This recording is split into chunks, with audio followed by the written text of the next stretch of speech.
найзуудаа намайг сосоо гэдэг. Би нэлээд мэралэг байгаа үед гэтээ би нүгдээ айхтар төлжүүлээ. Энэ явдал намайг өвөө настай хад надад тохиолдсон юм. Тэр үед би хэд их усрахгаар ойрын өдөрт бараг 3-4 түүнээс ч олон чацаг галдал гүйлгээл байсан. Мөн хэцүү байсан шүү. Үүнийг томчууд суудалт өвчин гэдэг юм байна лээ. Би тэр үед их олон цэцэг алдснаас олж хэд их шингэн алдаж турж үлээ. Энэ цэцэг өсгүй байхаар өхөж өчөд тогтол адил юм шиг байлээ. Тэр үед би хоол эдгээс дургу хөрж бөөлжөөл цэцэг алдаад байсан. Гэтэ бусад хүүхдүүд энэ өвчний үед тэр бүр бөөлжөөд байдгүй гэсэн. Харин байнга гүйлгдэг гэсэн шүү. Суулгалт өвчин эхлэмэгт биеэс алдагдж байгаа шингэнийг эргүүлж нөхөхийн тулд шингэн шилбэх давс, удааны шүүс, ширгээсэн ус, хярам зэргийн аль байгааг байн ууж эхлэх хэрэгтэй юм байна лээ шүү. Нэрээ шингэн шилбэх давс гэдэг чинь хүмүүсийн хэлдгээр хосоод юм шүү. Үүний 1 литр буцалсан бүлээн усна. Нэг бут хосоод хийж сайдар бутгаж найруулаад 24 цагийн дотор хэрэглэдэг гэсэн. Анхааруулж хэлэхэд энэ бэлтгэлийг 1 литрээс бага усанд найруулбал суулгалт өвчин улам ихсдэг. Харин 1 литрээс их усанд найруулбал эмчлэх чадвар нь буурдаг гэдгийг битгий мартаарай. Харин ууж хэрэглэхдээ 2 нас хүртэлх хүүхдэд суулгалт бүрийн дараа хагас аяга буюу 50-100 мл 2-оос дээш насны хүүхдэд суулгалт бүрийн дараа бүтэн аяга буюу 100-аас 200 мл шингэнийг уулгаж байх ёстой. Ингэж уулгаж баймаж л сая суулгалт өвчний шингэн алдалтыг нөхөж чаддаг юм байна. Хэрэг хөхөөл хүүхэд бол суулгалт өвчний үед хөхөө үргэлжлүүлэн хөхөд маш чухал байдаг. Яагаад гэвэл ихийг хөхний шууд бидний хоол төдийгүй шингэний хэрэгцээг хангаж байдаг. Харин хүүхэд өвчээр хооллдог буюу тэжээвэр хүүхэд бол түүний асад тэжээлэг зутан, цагаан будааны зутан, шинхэн тараг, цэвэр ус, хярам зэргийг нэмж уулгаж шингэн алдалтаас сэргэл хэрэгтэй шүү. Бас суулгалт өвчний үед хэрэглээд байдаг атлазол, скептомицин, ивомицин зэрэг юмуд нь суулгалтыг зогсоох нөлөөгүй бөгөөд бас хотод тозогддог гэсэн. Яагаад гэвэл гидсэн дотор байрлан хоол боловсруулахад тусалдаг хэвийн нэгүүдийг устгаад улмаа суулгалт өвчнийг ужиг бүхэн толгодог гэсэн. Тиймээс суулгалт өвчний үед ямар нэг хэмийг эмчин заваргүйгээр өөж болохгүй шүү хүүхдүүдээ. Намайг суулгалт өвчтэй хад миний ээж надад удаатай шүл, бантан, тараг, зутан, усас шүл зэрэг шингэж сайтай хоолыг үргэлж баг байгаа ойр ярхан өгж байсан. Энэ ч их чухал байсан юм шиг байлээ. Хэрэг суулгалт өвчтэй хүүхдийн биеийн байдал дэрдгүй байвал, хоол хүнсэнд дургүй байвал, тусдаа бааж байвал, халуурч байвал, өвчөг өндөрч байгаагийн илрэлт тул эмчид яаралтай үзүүлэх нь зүйтэй. Хүүхдүүдээ бид суулгалт өвчний талаар ярьж өглөө шүү дээ.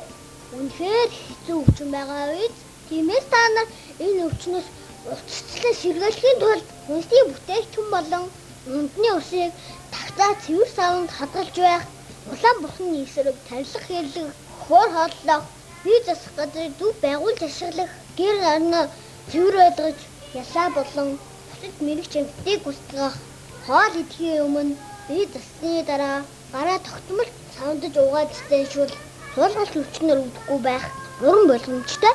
Бага насны хүүхдүүд гараа амдаа хийх тухтай байдаг учраас тэдний гарыг ч мөн сайн савндаж угааж байх нь чухал юм шүү. За дараа уулзтлаа баяр та.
хоолой урдхан идээсэй. Махта хоолол идэх юмсан. Энэ хоол мураа билэг учраас ээж бит хоёр цус багтаа болчихъя гэж айх өргөй болно. Өнөөдөр ээж маань ямар хоол хийж байгаа бол элэг байтад уурсан. Энэ ч бас бит хоёр тэрэгтэй хоол доо. Намайг бүхнээс ухаантай зэрлэг хүүхэд болгохын тулд яаж юусан давсарлахыг мартуузаа ээжээ.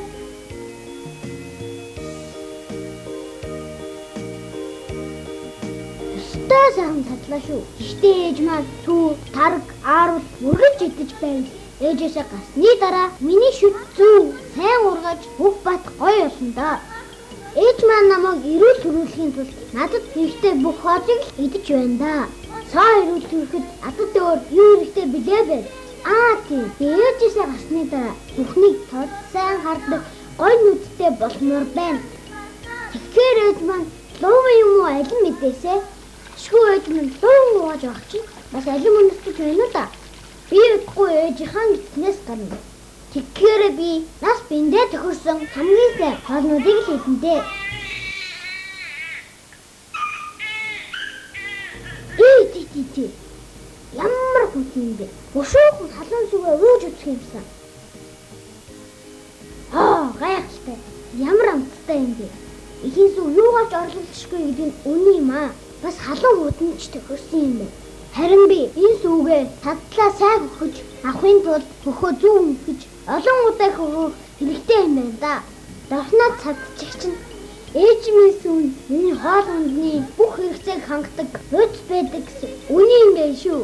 6 сар хүртлээр ээжийн сүг өдөрт 8-аас доошгүй хөхөх ёстой гэж эмч ихч хэлж байсан. Сайн л хөхөд байдаг хийгээ. Ээжийн сүг сайн хөгсөн болохоор бичүүд нь том болж байна да. Бас ах эгч нарынхаа иддэг хоолыг идмээр санагдаад байх боллоо.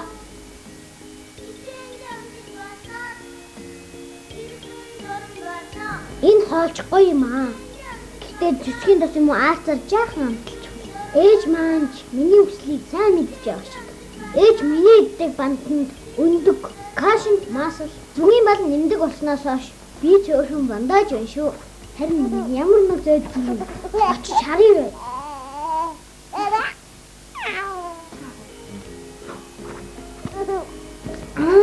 Хамуу учир нь тэнх байх шүү дээ.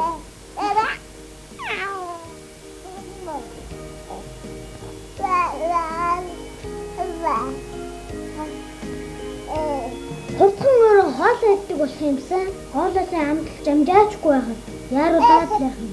Харин түүний оронд ээж маань хоолоо сайн иддэг ямар мундаг хүүхэд вэ гэж хэлж болж. Би ч та идэж өгөндөө. Ээжийнхээ зүг амтлаа хөхөж санагдаа нэмэлт хоол идсний ачаар би эрүүл өсөж энэ нас үлдээ. Надаас нэг аав ээжийнхээ иддэг тэр бүх хоолыг идэж үзэх болж байна. Би ч өөрөө хоолоо халбагдаад идчихдэг болсон шүү. Аав ээж ах эгч нарын маань иддэг хоолч бас гоё юм аа. Харин сайн нугад жижиглэхгүй бол хагчих гээд байх юм. Ингээд өдөр 5 удаа хооллоод байвал өсөхгүй юм байна шүү. Гэхдээ бас хажуугаар нь зүү цагаан идэ жимсгэн хүнсний ногоо сайн идэх хэрэгтэй гэж энэ ч их үргэлж зөвлөдөг шүү дээ. Би өөрийн нас биендээ тохирсон хоол хүнсийг хэрэгжилж байгаа болохоор ухаантай, чадaltaй бас хөөрхөн хүүхэд боллоо. Гэхдээ би муу үргэлжлүүлээд хөгжил байна. 2 нас хүртлээр хөхөж бодно гэж эмч ихч хэлсэн юм чинь